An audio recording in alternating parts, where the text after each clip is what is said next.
Come along with us as we explore the broad world of preservation and the work being done to preserve, interpret, and save our past in a 21st century world.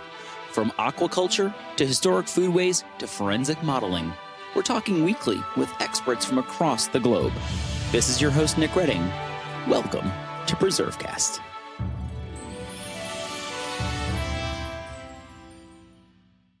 Did you know that the Campaign for Historic Trades, which is powered by Preservation Maryland, is the sponsor of 3 registered apprenticeship programs?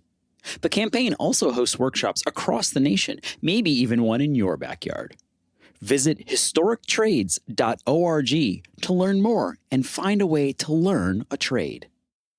This is Nick Redding, and you're listening to PreserveCast. Today, we're talking about a story that's going to take us all around the world. We're going to be talking about a new book that we just received to review here at PreserveCast, and we're excited to bring it to you. It's called Finding Ella Briggs, The Life and Work of an Unconventional Architect. And it was written by 2 fabulous historians that we have with us here today.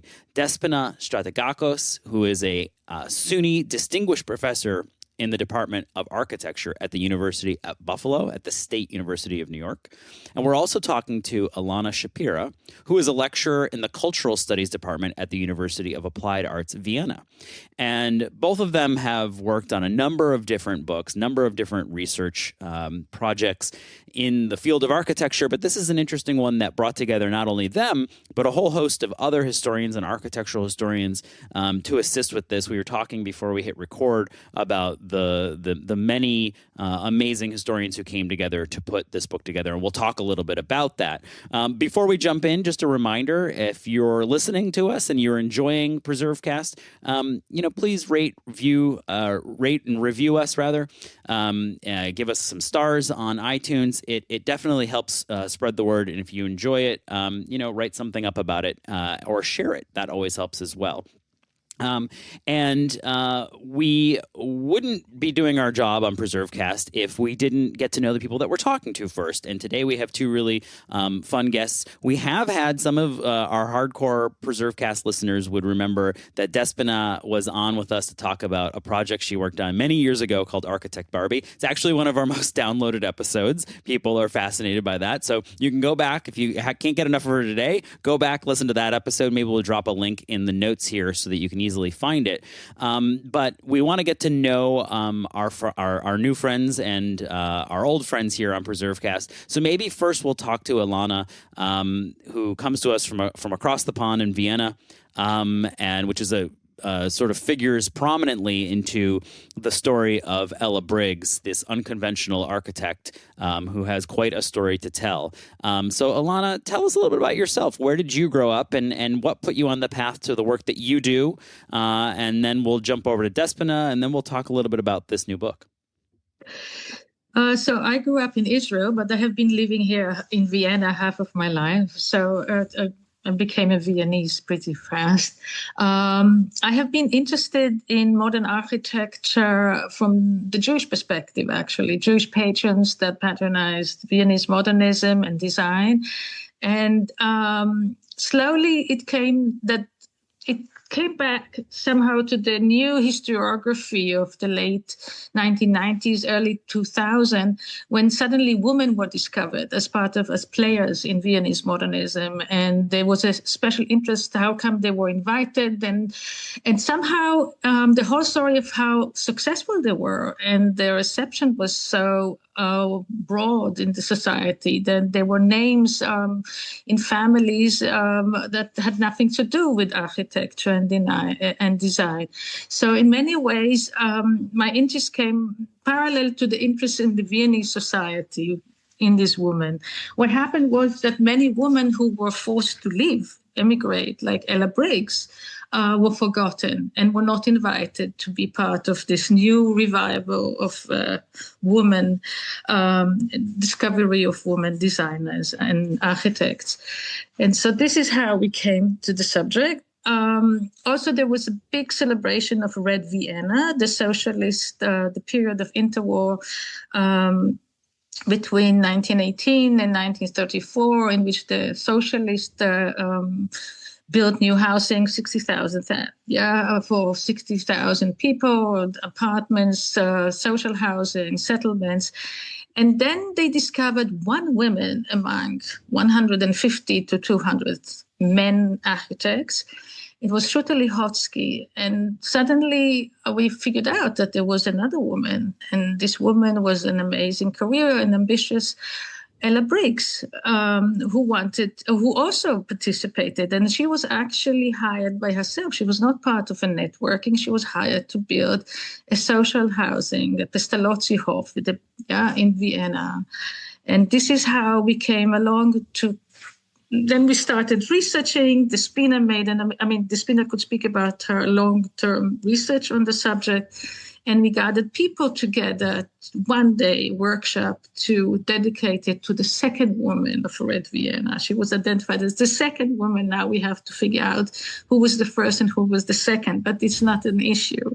The issue is that we brought a lot of people together, and Despina, as her initial research was the basis for a lot of this networking of then other colleagues in Vienna, networking of experts in the field who were interested in Ella Briggs. We brought them together in Vienna, and we asked them to speak about different aspects in her life, in her long life. 1880, she was born in Vienna, 1880. She died 1977 in London. And therefore, it was very important for us to try and collect as many people as possible who were interested and had the expertise to handle her career and to understand her work. Well, that's a great entree to bringing Despina on to talk a little about her background and how she came to this.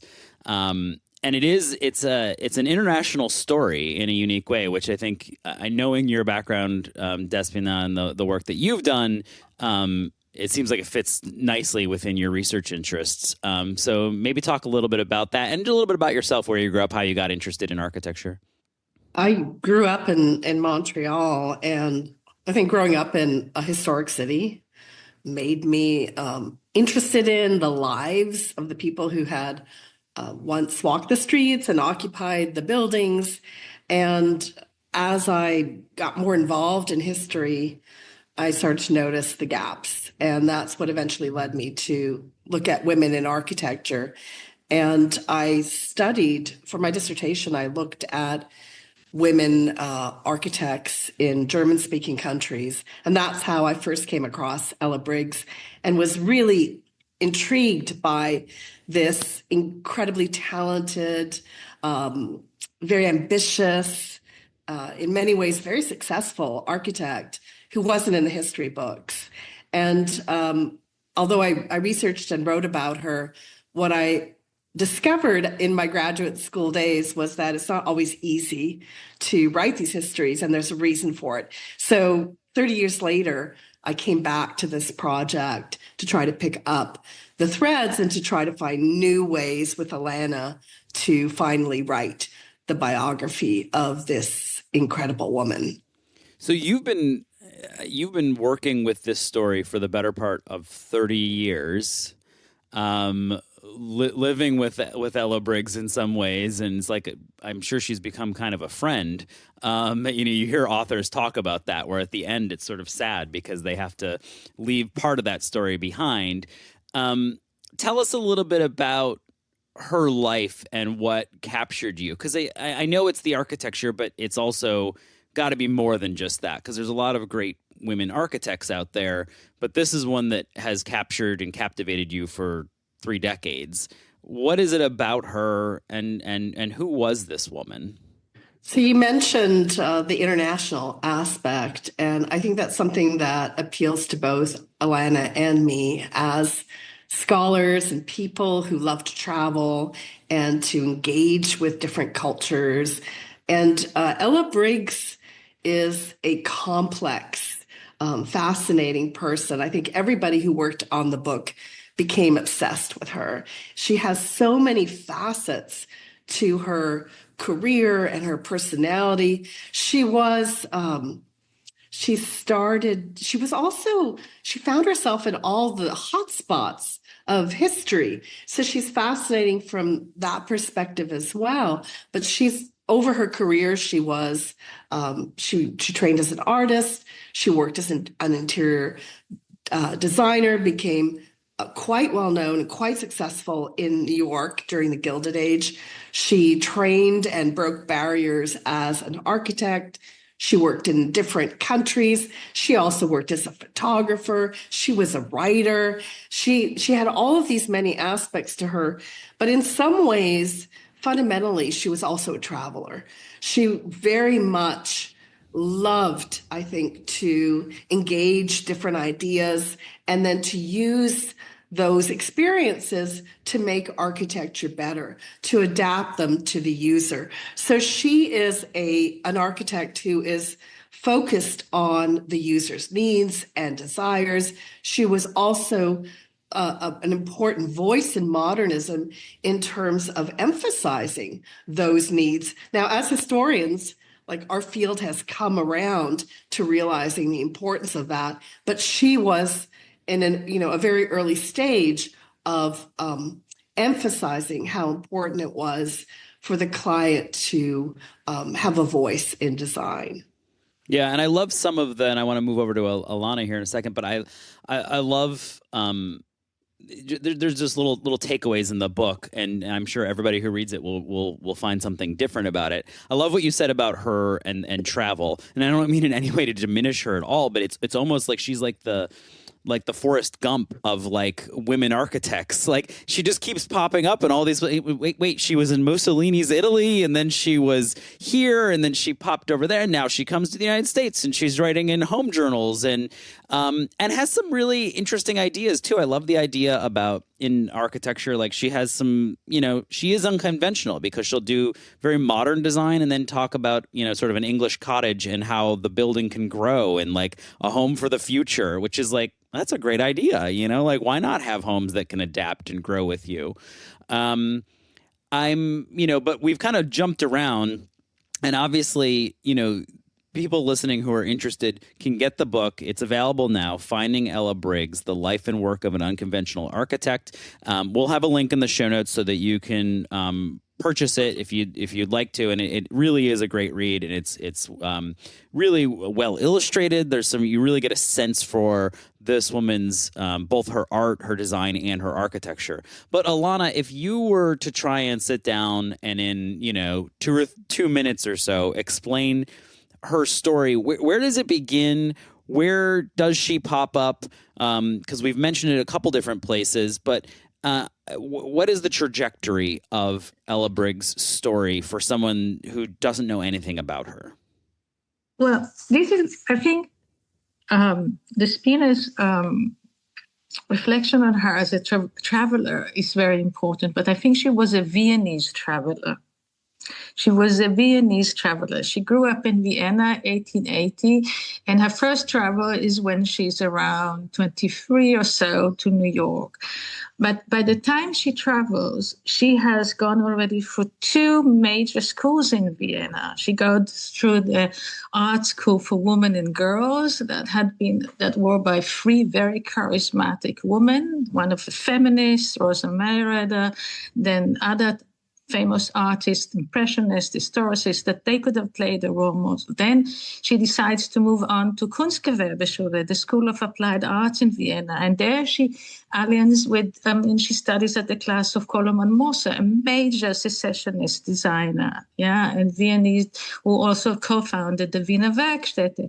So these people formed her perspective in many ways, also the pluralistic aspects of Viennese modernism. You have people who rejected that and still were part of the scene, and people who endorsed Vienna secessionism and modern architecture.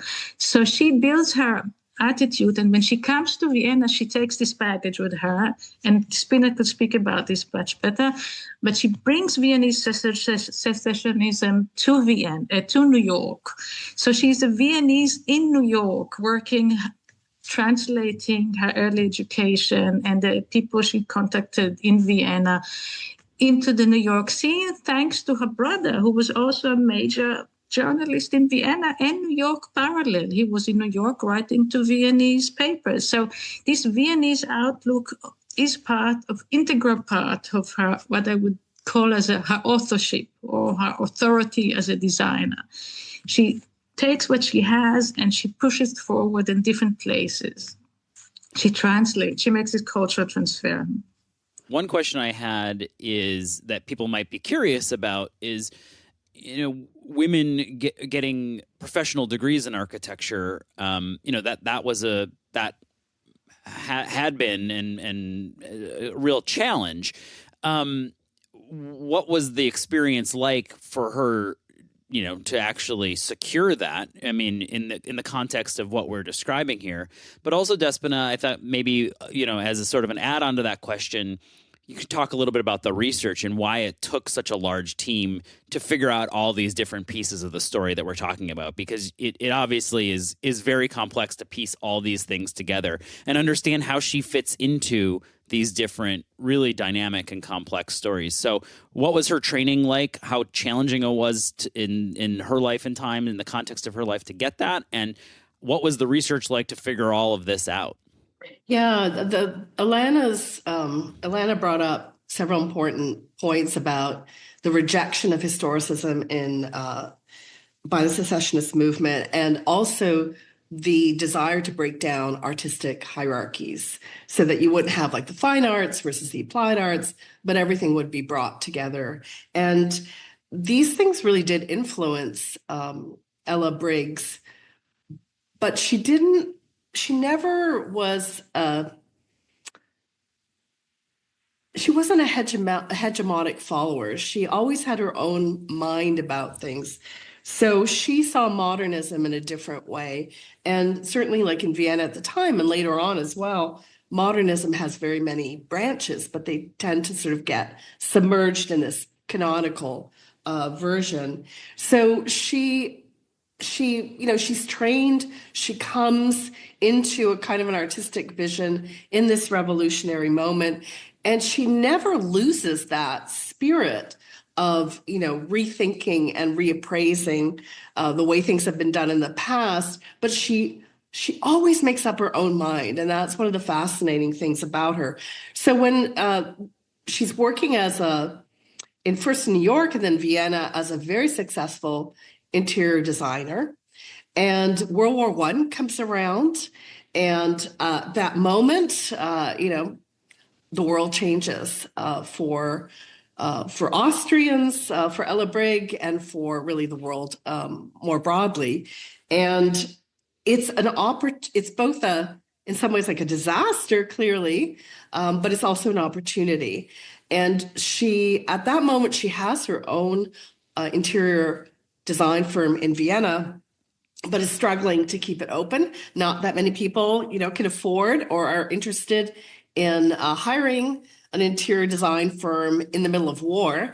So she decides to train as an architect at a moment when that was considered by, I think, most people as something that women should not, but also could not do, that they just did not have the abilities, the cognitive, the spatial, the personality sort of needed to become an architect. And she, nonetheless, again, always following her own mind, she perseveres. She integrates the University of, is it Elana? Is it University of Vienna? Or I'm now like, it's the technical. Yeah, so she approaches the Technical University of Vienna to attend lectures, and she's the first woman to be given permission. She's not allowed to matriculate, but she does start taking lectures there. She eventually goes on to study in Munich to get the qualifications she needs, which most women didn't have, to be able to enter university to matriculate, and she gets her architecture degree from Munich. And the research was a real joy, and it was also an incredible hurdle.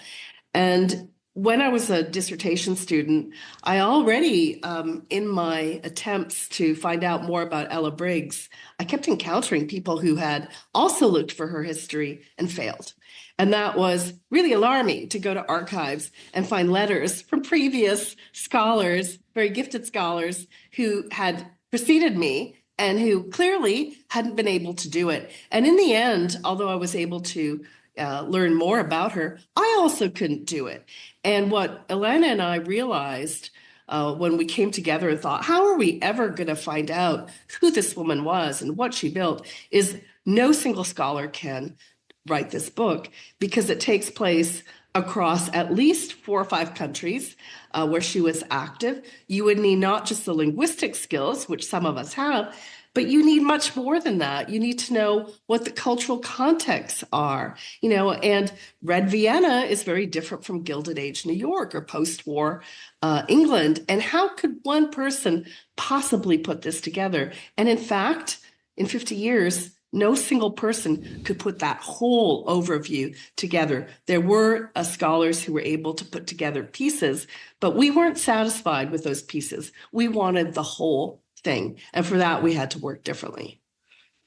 Yeah, I hope I lead a life someday that someone struggles to put together, right? Like, I think we all endeavor to think we're that unique, but she really is, and it really comes across that way.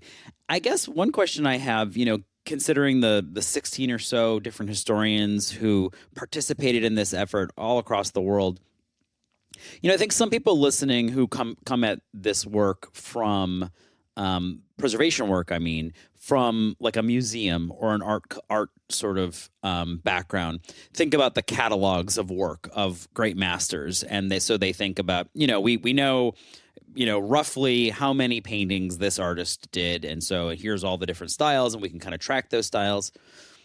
Architects don't always leave behind everything like that, or if they do, it can be hit or miss. It can be difficult to find that.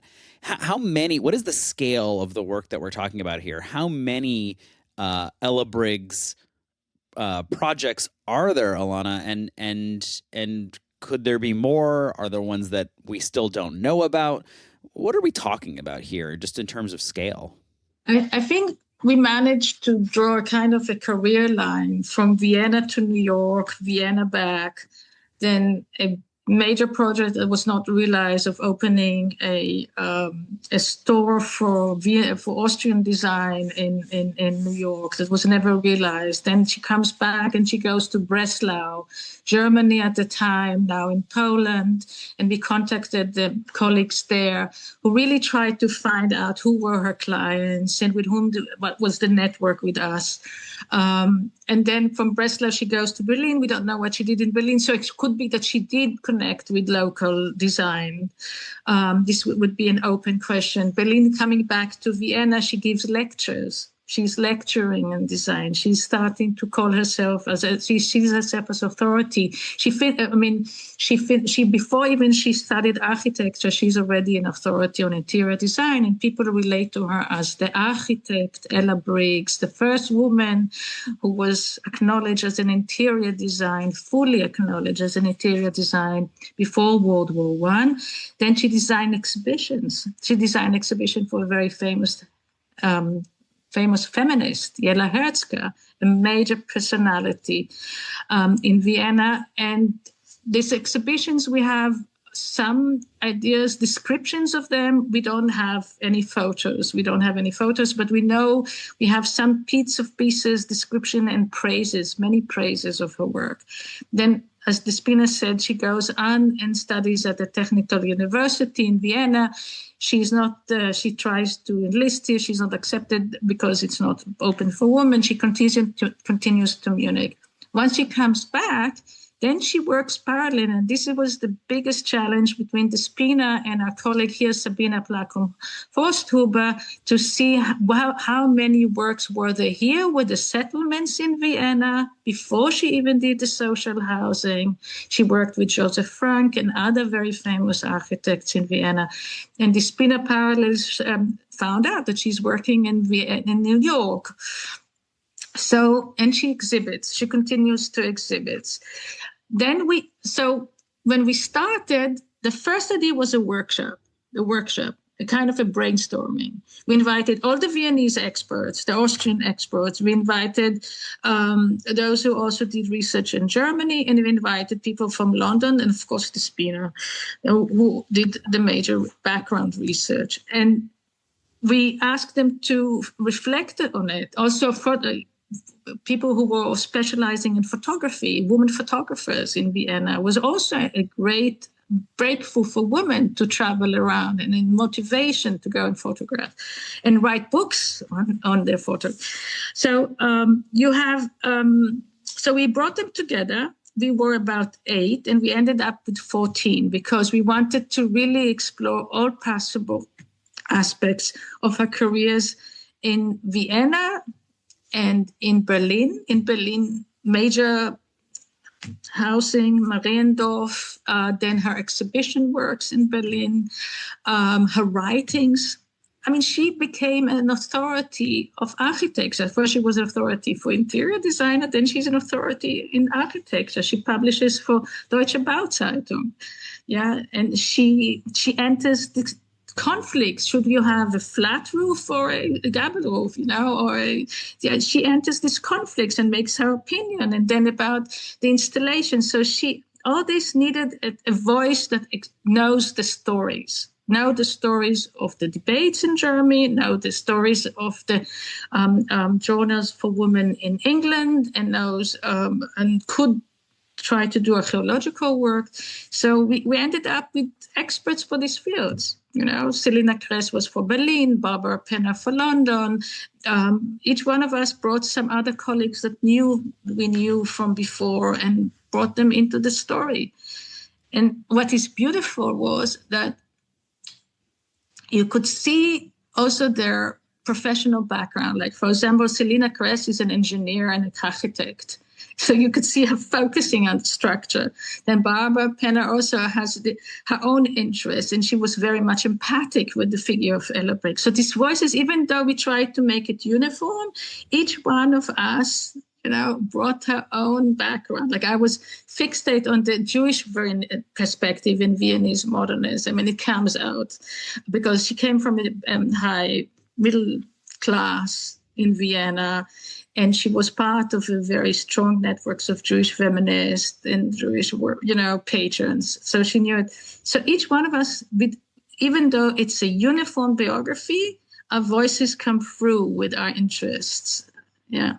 That comes across. I mean, I think in reading it and now knowing that background, it makes even more sense because you do get different flavors of Ella in different chapters and different sort of perspectives, and I feel like that creates a richer, sort of story altogether because you're looking at it from these different perspectives, and that makes a lot of sense. And it's an interesting thought for people who maybe are listening and are thinking in their own lives about capturing some story or telling some story. I think a lot of times we approach this work as like we have to do it ourselves. We want all the credit to be able to write this big triumphant story. And sometimes the best story is written by a community if you can figure that piece out. I mean, it's obviously kind of challenging. But even in Ella's life, I mean, her story is written because it's made richer by all these different experiences and working across cultures. I think maybe Despina, a question for you, which is, I think that sometimes, sadly, architectural history and historic preservation, they're obviously complementary to each other, but I'm not sure always the preservationists can recognize the value of works like this in the day-to-day, how we're saving historic places. And it's so important to have that context. We have to have both sides of this. We have to have people documenting this and telling us sort of where these trends are so that then we can go out and find these places and save them. Is the architecture of Ella Briggs being protected? Has it been saved? Are we losing it? What is the preservation impact of this? And what do you hope the preservation impact of a book like this might be? Some is being preserved and recognized and honored. Other buildings, unfortunately, we're losing them. And it reinforces how important it is to get these stories, put these stories together as quickly as we can, with Ella Briggs, it's now 50 years after her death, and there was a very sad instance where we discovered one of her buildings near Chicago just months after it had been demolished. And I'm sure that if the book had been out, we could have made a case for the importance of that building, but she wasn't. There wasn't that much information about her, and so the preservationists, I think, had a hard time. So having this information out there is really important. In her, we know there are still projects out there, many projects. Ella Briggs worked she worked in Austria, the United States, Germany, Italy, the UK. We have identified many new projects, but we also could not identify projects that were, in her CV, for example, or mentioned in articles in magazines. So we are really hoping that others will take up the challenge of digging deeper. Also, although architecture is a central part of this story, she was active as an artist in multiple media. So she was a graphic designer, she was an interior designer, an architect. She wrote, she photographed. She was also an exhibition designer. So we are hoping that these various threads will also be explored, and because they're all part of her complexity and part of what, as she brought ideas from one place to another and from one media to another, they inform the work that she did. So we see this book as laying a foundation, but the story and the detective work that still needs to be done is certainly far from finished. I think that's great to hear. And I think that people listening, particularly architectural historian students out there, should be mindful of that. There's still some work to be done here and places to find. What's next for both of you? Elana, where are you headed next with your research? Are you satisfied, satiated with Ella Briggs, or are you still going down that road? What else are you looking at? So for sure. So just one more sentence about what Despina said. So in Vienna, she's celebrated because she was part of the socialist project. And she's celebrated both as an architect and also as an immigrant these days. In Berlin, in Tempelhof Schönberg, the museum asked only in 2020 a colleague here, Katrin Stingel, if she would send them some photos. So in Berlin, it was really the district. It was still not the Berlin level. And in the United States, it's really like Despina says, it's really a pity that many of the works that Despina also discovered late at the last minute still need more attention, and there is a need to find them, and in order to make sure to preserve them.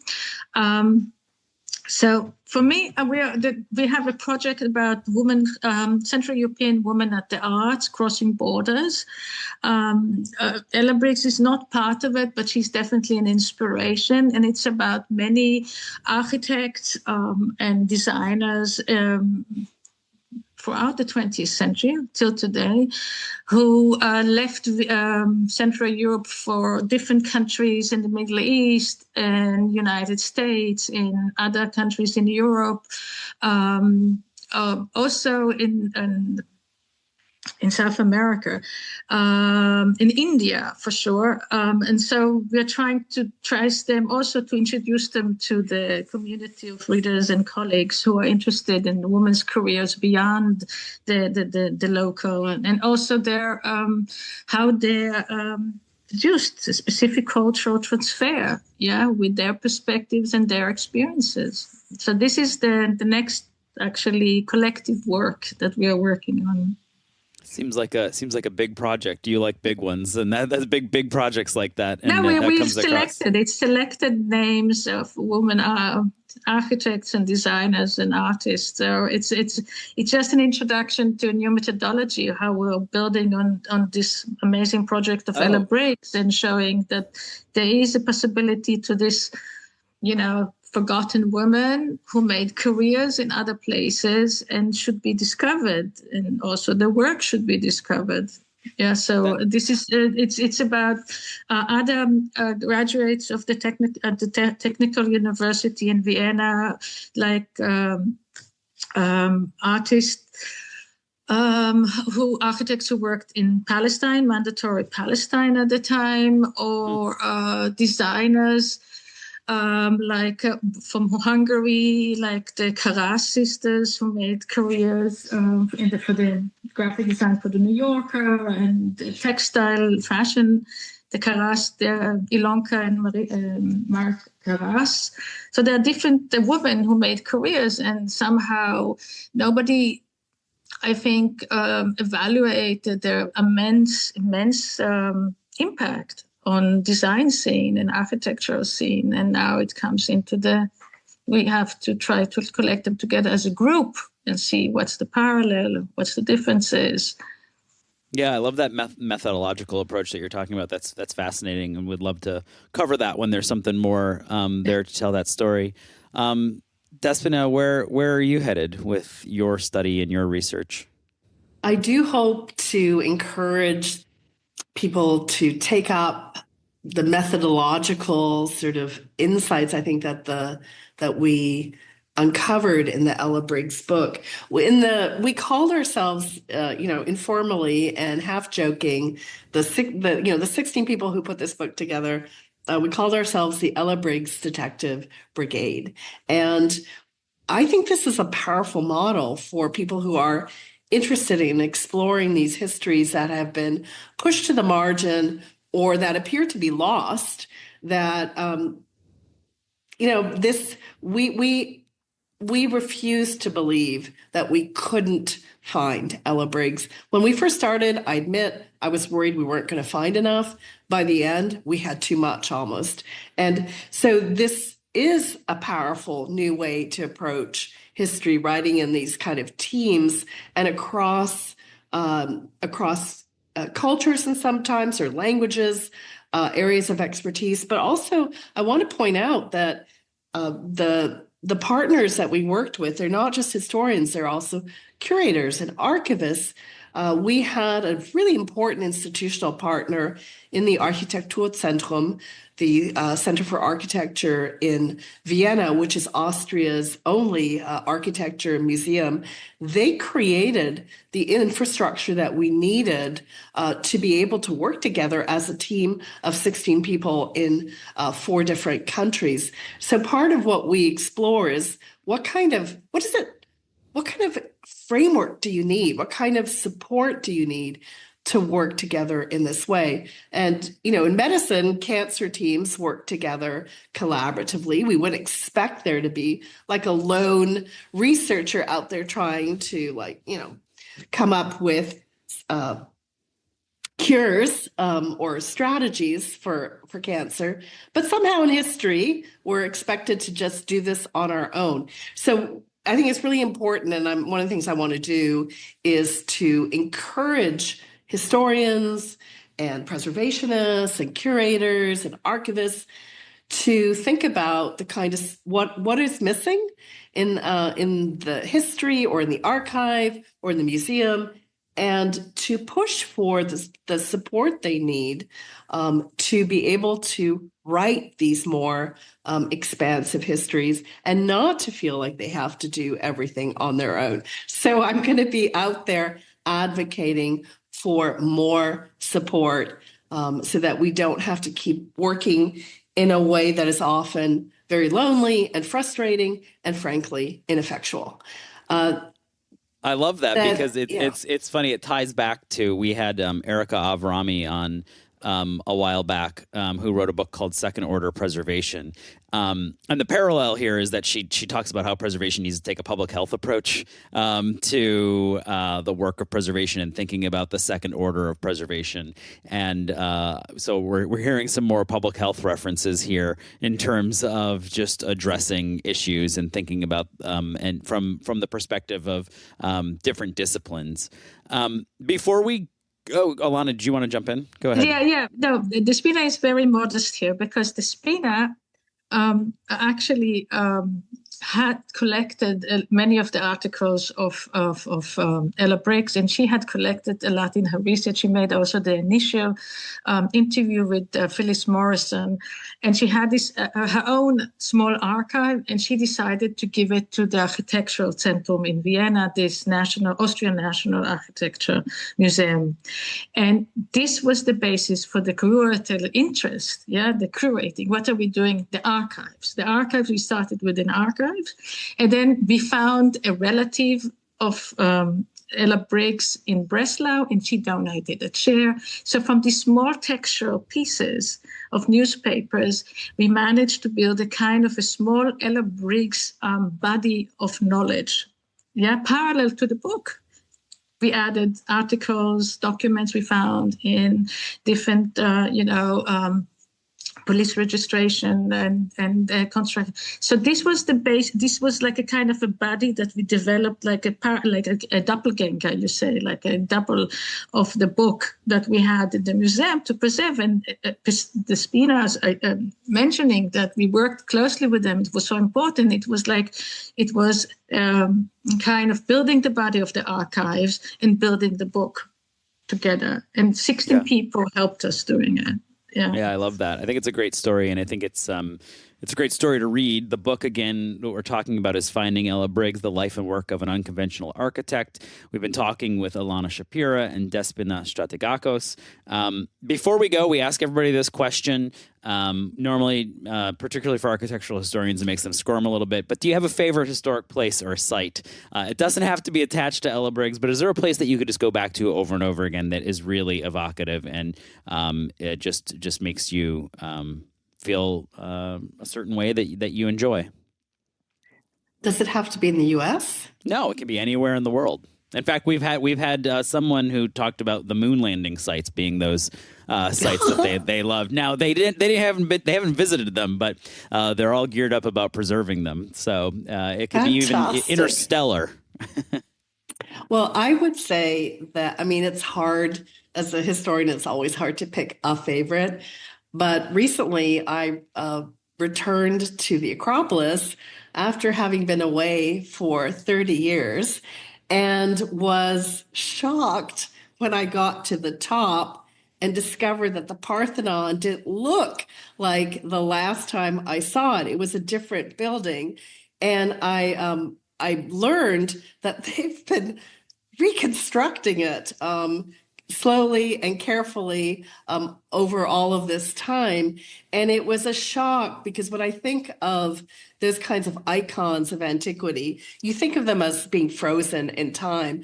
And I love the fact that this is a living building and that the community in Greece continues to interact with and recreate this building. Love that. Elana? Well, I would be very prosaic. Ella Briggs, I'm coming back to her. She built this, beside the social housing, she also built this house for single people that turned very soon after into the student home. And now Despina and I visited it. It is a center for refugees. And it still functions very well. And I would like it to receive more attention, also as a political statement that she contributed to, because there's rooms for gathering that they could gather together, and it's a functioning house. Yeah, they have everything there. And this would be for me like a kind of a site that shows her impact till today. Despina and I were there visiting, and we were grateful to the guy who directs the place, and he showed us around how well it's working. And this would be for me a great architectural site to bring more focus to. Well, I love that, and I've really enjoyed the conversation. It's always fun to sit down and talk about a great book, and this is one that architectural historians and people who are just interested in the world and how architecture impacts our lives might want to pick up. It's a great one, and we'll have a link in the show notes so that you can do that, and information on our two guests as well. Elana and Despina, thank you so much for joining us today on PreserveCast. It's been a pleasure. Thank you very much. Thank you. PreserveCast is recorded in Maryland and is powered by Preservation Maryland, a nonprofit organization headquartered in Baltimore, Maryland. Since 2017, the podcast has told stories from around the world about how people are documenting, caring for, and interpreting the past. If you want to support this effort, please visit preservecast.org to learn more and keep on preserving.